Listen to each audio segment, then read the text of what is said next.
पांचवा महीना होता। वर्ष कौन सी है? 2025 को अंग्रेजी में क्या बोलेंगे? 2020। आज डे थर्सडे है, ठीक। और इसमें आपका एक ग्रामर का टॉपिक है। उस टॉपिक में नाम क्या है? टेंस। टेंस को हिंदी में क्या कहते हैं? काल। और ग्रामर को हिंदी में क्या कहते हैं? बहुत अच्छे, व्याकरण। यहां भी प्रेजेंट में आते हैं तो प्रेजेंट टेंस अलग है, पास्ट अलग है, फ्यूचर अलग है, तीनों अलग अलग है। और इसके पार्ट की जब बात करते हैं मुख्य टेंस तीन ही होते हैं, प्रेजेंट, पास्ट और फ्यूचर। लेकिन हर एक के भाग हर टेंस के कितने हो जाते हैं? चार। इन्हीं पहला प्रेजेंट का इंडेफिनिट है, दूसरा कंटीन्यूअस है, तीसरा परफेक्ट है, अगला परफेक्ट कंटीन्यूअस है। जब मैं पास्ट में आता हूं तो मेरे पास्ट का पहला कौन सा है? पास्ट कंटीन्यूअस है, पास्ट परफेक्ट है और पास्ट परफेक्ट। इसी प्रकार जब हम फ्यूचर में आते हैं तो फ्यूचर टेंस के भी हमारे पार्ट कितने पाए जाते हैं? 4। फ्यूचर इंडेफिनिट है तो फ्यूचर कंटीन्यूअस है, तो फ्यूचर परफेक्ट है, तो फ्यूचर परफेक्ट। अब हम आप देखें, अब हमारे 3 टेंस नहीं रहे। जो हम सबसे पहले इन 3 टेंस की बात कर रहे थे, प्रेजेंट, पास्ट और फ्यूचर। अब मैं जब सबकी बात करूंगा, ये प्रेजेंट अपने में अलग है, इंडेफिनिट अलग है, कंटीन्यूअस अलग है, परफेक्ट अलग और परफेक्ट कंटीन्यूअस अलग। जब ये सब अलग अलग है तो ये हमारे पार्ट अब टोटल कितने हो जाएंगे? 5। इसी तरह पास्ट में अपना अलग है, इसका इंडेफिनिट अलग है, कंटीन्यूअस अलग है, परफेक्ट अलग है, परफेक्ट कंटीन्यूअस अलग। जब सबके अलग अलग हिसाब हैं, अलग अलग टाइप है, अलग अलग नियम है, तो ये भी कितने पार्ट हो जाएंगे? 5। फीचर में आएंगे तो फीचर में भी फीचर अपना अलग है, इसका इंडेफिनिट अलग है, कंटीन्यूअस अलग है, परफेक्ट अलग है, परफेक्ट कंटीन्यूअस अलग।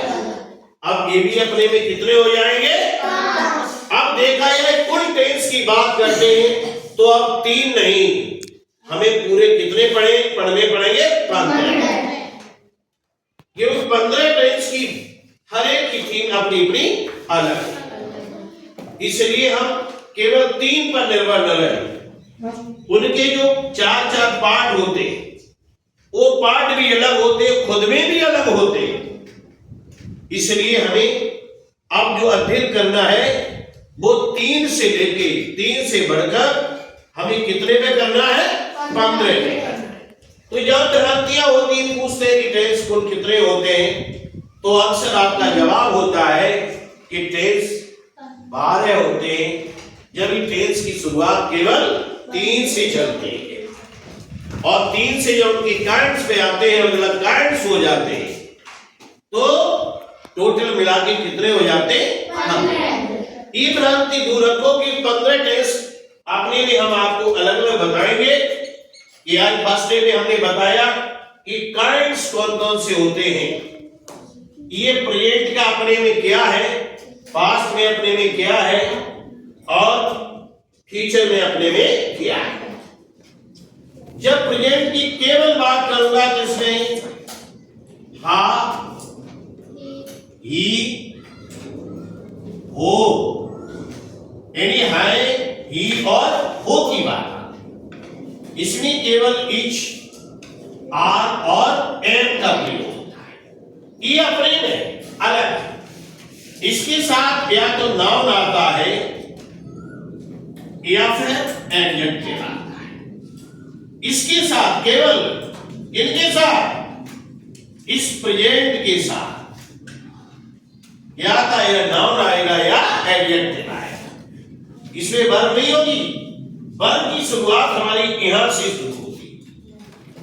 इसी तरह जब हम पास्ट में आते तो पास्ट में था, थी और थे। और इसमें भी हम जो प्रयोग करते हैं पे को वाज और वर करते हैं। और इसके साथ भी आपका नाउन या एडजेक्टिव का प्रयोग होता है। जब हम फ्यूचर में बात करेंगे तो इसके साथ फ्यूचर में क्या आता है? गा, घी और गे आता है। इसमें जो लगती है वो हेल्पिंग रूम में विल बी और शैल बी का प्रयोग होता है। और इसके साथ भी नाउन या एडजेक्टिव आता है। जब इस तरह की पहचान होती है तब हम केवल बात किसकी करेंगे?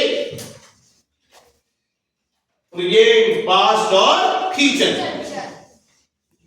जैसी पहचान बदलती है वैसे हम इंडेफिनिट, कंटीन्यूअस, परफेक्ट और परफेक्ट कंटीन्यूअस पर आते। क्लियर है? ये क्लियर आपको समझ में आया?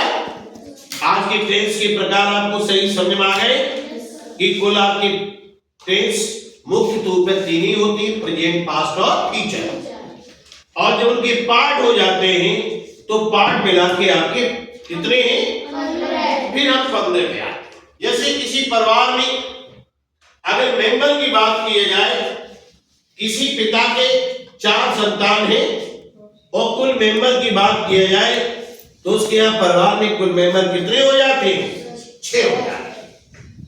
केवल 4 तो उसके पुत्र पुत्रियां और स्वयं पति पत्नी 2 हैं। इसी प्रकार यहाँ पर है कि टेंस की जब बात कुल की जाती है, कुल टेंस में हम इसको भी काउंट कर लेते हैं। Thank you.